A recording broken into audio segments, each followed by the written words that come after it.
Yeah, yeah. I'm living my best life. Made a couple ends, you know.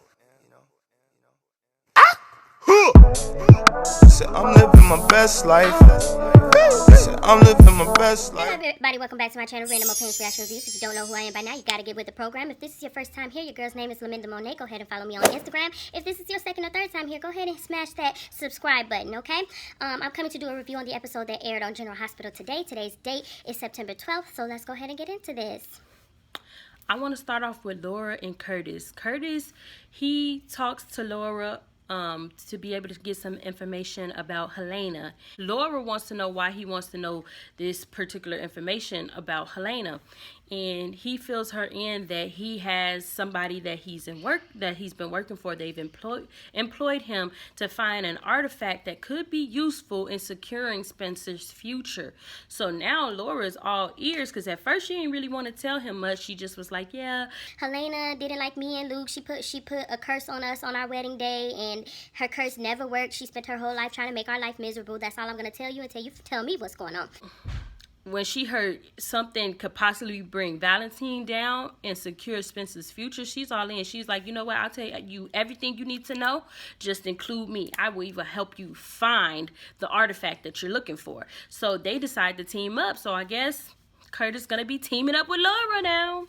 Again, Ava and Julian are at Charlie's. Ava is getting drunk because why she's singing her woe is me and her shoulda coulda wouldas. She's also upset that Julian is still trying to leave and get away from Port Charles with Kim, and she feels like Julian is throwing away their bond in order to make sure everything is okay with him and Kim. And she even tells him it doesn't matter how far you guys go away, Kim is going to grieve.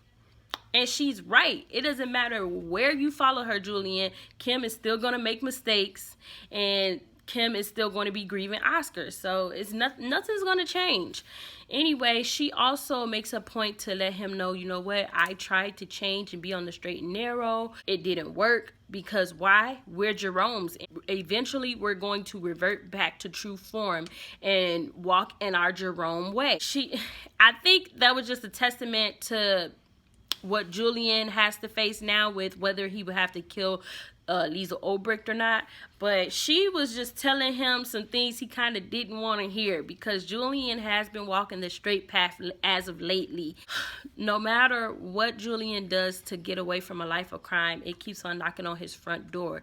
No matter if he opens the door or not, it bombards his way in and takes a hold of him anyway.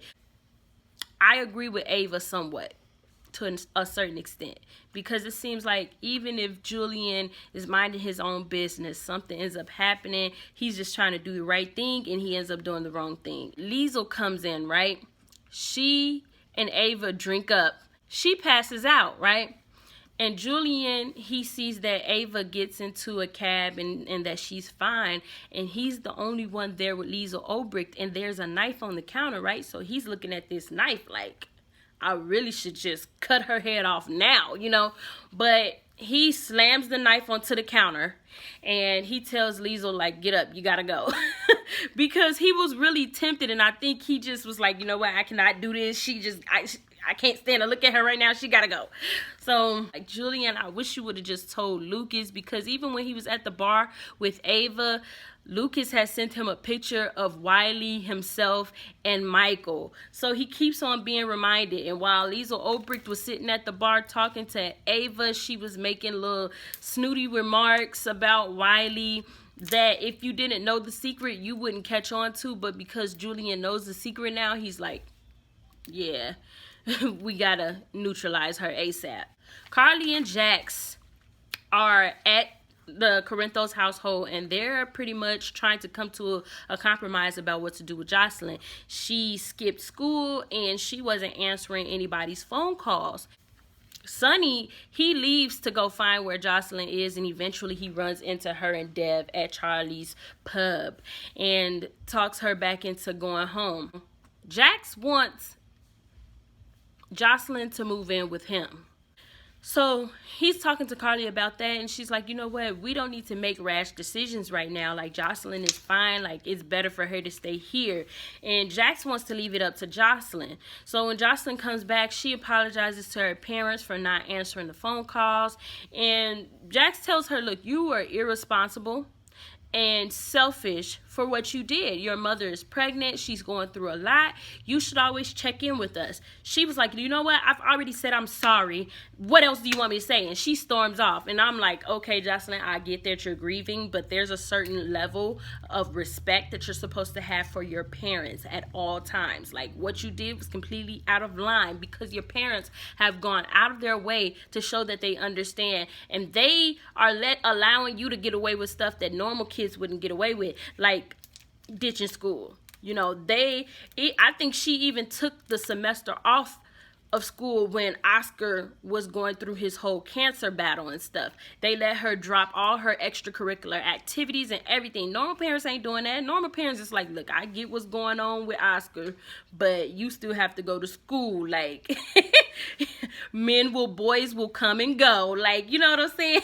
If it was me, I would have been that selfish. Like, nah, baby, you gotta go to school. She storms out.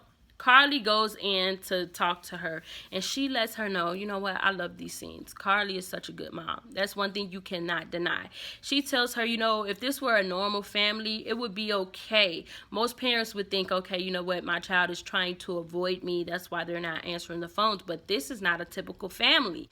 She was saying how Sonny is mixed up in some things, and a lot of bad people are after them. So if Josslyn goes a while without calling her parents, Carly's mind just rushes off to the worst possible scenario. I mean, look at what happened to Morgan. Josslyn completely understood this, so that was good.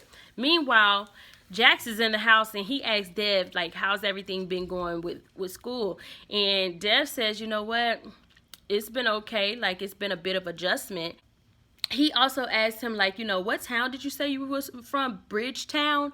And it's actually Bridgeport. So he was trying to catch Dev up. Sonny jumped in. He was like, yeah, he's from Bridgeport. No further questions, Jax. See your way out. So Jax leaves, and Dev wants to know, you know, if his being there has been hard on Josslyn. And he also wants to know if Jax has a grudge against him because of, like, the questioning and everything. And Sonny's like, no, that's just Jax. But he can't hurt you, basically, is what Sonny told him. So after Carly had calmed Josslyn down, they go into the house. They tell the kids to go freshen up for dinner. Now, Dev says, you know what, I forgot my science books up in the car.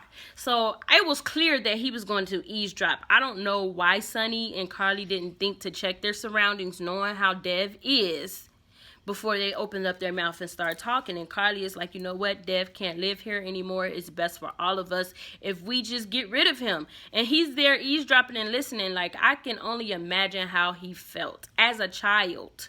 Like, Dev is still a child. He's intuitive, and he's very street smart and book smart at that. I get it, but as a child being rejected, that could be a harmful thing. Obrecht let Sasha know, look, you're a part of this family now. We're all in this together. You make Nina happy, and for some reason, Nina has become my whole world. If you think about it, Britt is somewhere across the country. Nathan is dead, so right now Liesl has nobody. Her sister is dead. You know, Faison, the person that had her attraction for a very long time, he's dead. She's lost everybody pretty much. So now she's focused in on Nina and making her happy, but because Obrecht is such a twisted person, her logic isn't all the way there. So of course she think it'd be better to lie to Nina about Sasha just because Nina is happy with her. She also makes a point that Sasha and Britt have an uncanny resemblance. Like, she looks like she could be a part of the family. Michael tries to zero in on what's going on. He comes in with Sasha for the save. He takes Sasha back to her room. She is clearly wanting to tell him what's going on because he questioned her and asked her, you know, why is she so intimidated by Obrecht? And she told Michael, look, you know what? Obrecht knows some very bad things about me, And she was going to tell him the truth, but he was like, you know what, we can wait until you're cleared from the hospital and everything is okay. But no matter what happens, I'm gonna listen to my instinct, and my instinct is telling me that you're a good person, you the one for me. Valentine reassures Nina that Sonny is going to take care of their mess with Cassandra, because Michael could have just as easily been the one to end up being hurt. And he also says, you know what, Sonny is a master at making people disappear. Like, he has a plan. He's not going to tell us that he has a plan. Like, let's just see where things go from here. Pretty much let Sonny do our dirty work. Nina goes back to Crimson. She's happy that Sasha's in the clear. She tells Jax that Sasha is in the clear, and Jax is like, you know what, if I could, I'd hug you myself. And she was like, you know what, I almost let you hug me if I didn't feel like there were ulterior motives. Like, you clearly have something, if some vendetta against Valentine, and you know something about Cassandra, but you're not telling. He was like, that means that you came to Aurora undercover, and I should tell Drew this. And he was like, oh, you can't tell Drew this. So then she starts getting angry. Well, I can't tell Drew. Da, da, da, da, da. And he's like, look, Nina, calm down. Then Valentine shows up. And he's like, no, you can't tell Drew, because right now I'm the sole CEO of Aurora, because Drew's plane went missing and he's been considered MIA or dead. So then she was devastated by that. And then there was a woman looking at a picture of Valentine and Nina on the phone, and then she just slammed the phone down. I'm assuming it's Cassandra, but I don't know.